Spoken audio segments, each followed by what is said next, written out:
Bima dan Elena, pernikahan kontrak, bab 37. Bima melirik Okta yang seolah tengah menahan tawa di hadapannya. Bima menumpukan kedua tangannya di pinggiran meja dan menatap tajam ke arah Okta.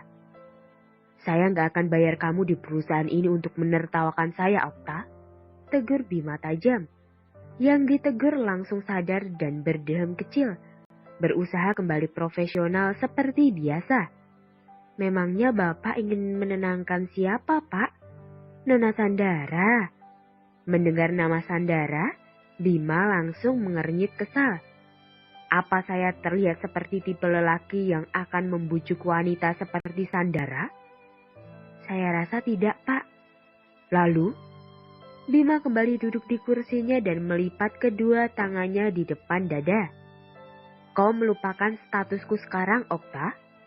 Okta berpikir sejenak dan langsung menutup mata sambil merutuki kebodohan dirinya.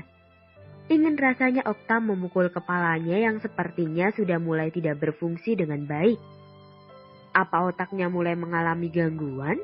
Mengapa dia bisa lupa bahwa status atasannya sekarang ini bukan lagi lajang, melainkan seorang pria yang sudah menikah? Bahkan, Okta termasuk satu dari sedikitnya orang yang memperoleh kesempatan emas menghadiri resepsi pernikahan itu. "Maafkan saya, Pak. Saya lupa kalau Bapak sudah menikah." "Apa ingatanmu mulai bermasalah?" tanya Bima. Tidak sama sekali, Pak. Justru karena Anda terlihat lebih muda, jadi saya sampai-sampai lupa bahwa Anda sudah menikah." Bima tertawa. "Kau memang paling pandai memuji, Okta." "Terima kasih." "Kembali ke pertanyaanku. Jadi, apa yang harus aku berikan kepada gadis itu jika dia sedang memusuhiku? Menurutmu, apa aku harus membelikannya kapal pesiar, mobil mewah, atau berlian? Atau mungkin pakaian bermerek? Yang mana menurutmu?" "Nona Elena sedang marah pada Anda."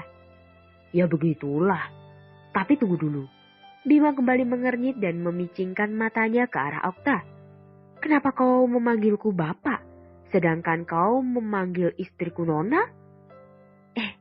Okta kelabakan harus menjawab apa?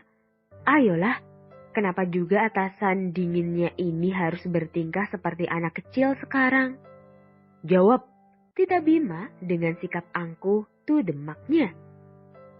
Itu karena Bapak atasan saya. Sedangkan Nona Elena memang benar istri Bapak.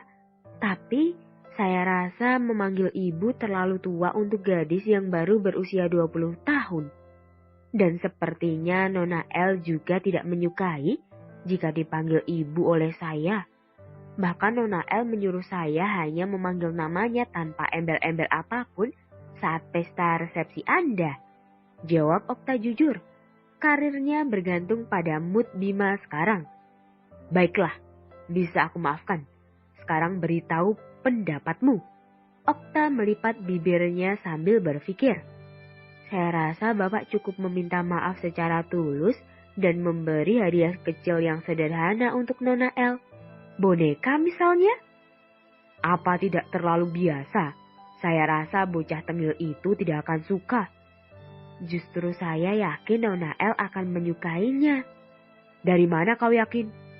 "Anda tahu, Pak, saya paling pandai menilai orang.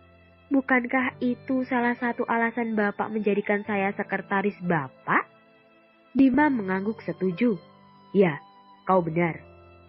Nona El gadis yang baik, pikirannya juga sangat polos dan sederhana. Dia pandai bergaul dan sangat menghormati orang lain. Menurut saya, gadis seperti Nona El tidak akan menyukai jika Anda memberikan hal yang terlalu berlebihan. Justru dia hanya akan menganggap Anda sedang menyuapnya." "Benar kau benar." Bima lega mendengar saran Okta. Sepertinya berkonsultasi dengan Okta adalah hal yang paling tepat. Hampir saja dia dengan gegabahnya akan memberikan Elena salah satu dari yang ia sebutkan tadi sebelumnya. Dan jika itu terjadi, dia baru sadar bahwa itu sama saja dengan menyiram bensin ke dalam kobaran api. Belikan saja sesuatu yang sangat Nona Elena sukai, misalnya boneka dan coklat. Boneka yang bagus, menurutmu apa? Saya juga kurang tahu, Pak. Tapi apa Bapak tidak pernah melihat atau mendengar karakter kesukaan Nona El? Saya rasa Nona El menyukai sesuatu yang lucu-lucu. Bima mengelus dagunya dengan tangan kanannya, berusaha mengingat-ingat apa yang disukai bocah tengil itu. Tiba-tiba saja ilham itu datang. Ingatan Bima baru saja menemukan satu memori yang sangat ia butuhkan, yaitu memori saat ia ke rumah Elena dan menertawakan El karena apron berwarna pink dengan gambar karakter Melody di depannya. Bahkan, gadis manis itu sempat berkata bahwa ia menyukai karakter kartun yang satu itu. Baik, terima kasih. Kamu boleh keluar sekarang. Baik, Pak. Langsung ke warung bakso Pak Slamet yuk, ajak Valen ketika jam kerja mereka sudah berakhir. Hari ini adalah hari Jumat. Mereka hanya bekerja sampai jam 4 sore, tidak seperti hari biasa yang sampai jam 5 sore. Jadi, waktu mereka makan bisa lebih leluasa dan tidak akan kesorean. Kita mau pakai apa? Aku nggak punya motor. Elena terlihat kebingungan. Ikut sama aku aja ya. Nanti sekalian pulang aku yang antar juga. Valen dengan senang hati menawarkan tumpangan kepada Elena. Iya El, kamu ikut si Valen aja deh. Biar Mbak sama Eko aja, sahut Mbak Dina. Elena menimang-nimang tawaran Valen. Sedikit ragu untuk mengiyakan, mengingat ia akan merasa canggung berboncengan dengan pria lain setelah statusnya yang sekarang bukan lagi lajang. Melihat El yang tampak ragu, Valen segera memasang wajah memelasnya. Ayolah El, ini hari spesial aku loh. Masa kamu mau bikin aku sedih? Elena mendengus pasrah. Lelaki ini benar-benar tahu kelemahannya. Elena memang paling tidak bisa menolak permintaan dari teman-temannya. Yaudah, aku mau. Valen segera berseru senang dan bergegas mengambil waistbag dan jaket jeans di lokernya.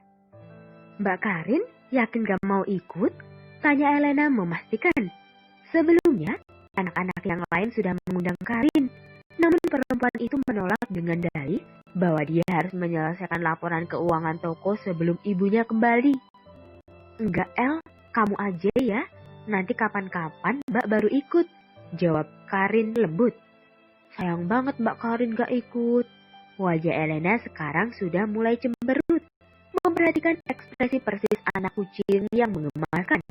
Hal itu membuat Karin sangat ingin menggigit pipi Elena sekarang. Lucu banget sih, adik Mbak ini, puji Karin dengan tangan yang sudah mencubit gemas pipi Elena. Pegawai lain yang menunggu di luar tertawa melihat kedekatan Elena dan atasan mereka yang terlihat jelas di dinding kaca bening toko mereka. Elena sama Mbak Karin akrab banget ya, kayak kakak adik, puji Dodi. Pria hitam manis itu baru mengeluarkan suara jika dirasa perlu. Ya iyalah, memang mereka kakak adik, tapi adik ipar, jawab Eko santai. Matanya masih memperhatikan El dan Karin. Valen tersentak dan langsung menatap Eko. Maksud Mas Eko apa? Loh, kalian berdua belum tahu. El itu siapa? Eko ikut menatap Valen. Memangnya El siapa? Saud Dodi penasaran. Dia itu istri adik sepupunya Mbak Karin. Valen mengercapkan kedua bola matanya. Pria itu tampak syok seolah tak percaya dengan pendengarannya sendiri. Kamu kenapa? Tepuk Mbak Dina di bahu Valen. Valen segera sadar dan berusaha menyembunyikan rasa terkejutnya dari Mbak Dina. Gak apa-apa Mbak, jawabnya dengan tersenyum paksa. Jangan bilang kamu naksir Elena. Tebak Mbak Dina tepat sasaran. Apaan sih Mbak? Gak mungkin lah. Valen berusaha memaksakan tawanya dan membuang pandangannya ke arah yang lain. Saran aku, sebelum perasaan kamu terlalu dalam, lebih baik buang perasaan itu jauh-jauh. Elena sudah milik orang lain.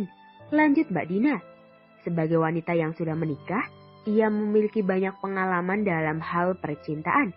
Dia tahu betul bahwa sejak awal Valen sudah jatuh cinta pada pandangan pertama dengan Elena. Hanya saja, Dia berpura-pura tidak tahu demi kenyamanan bersama.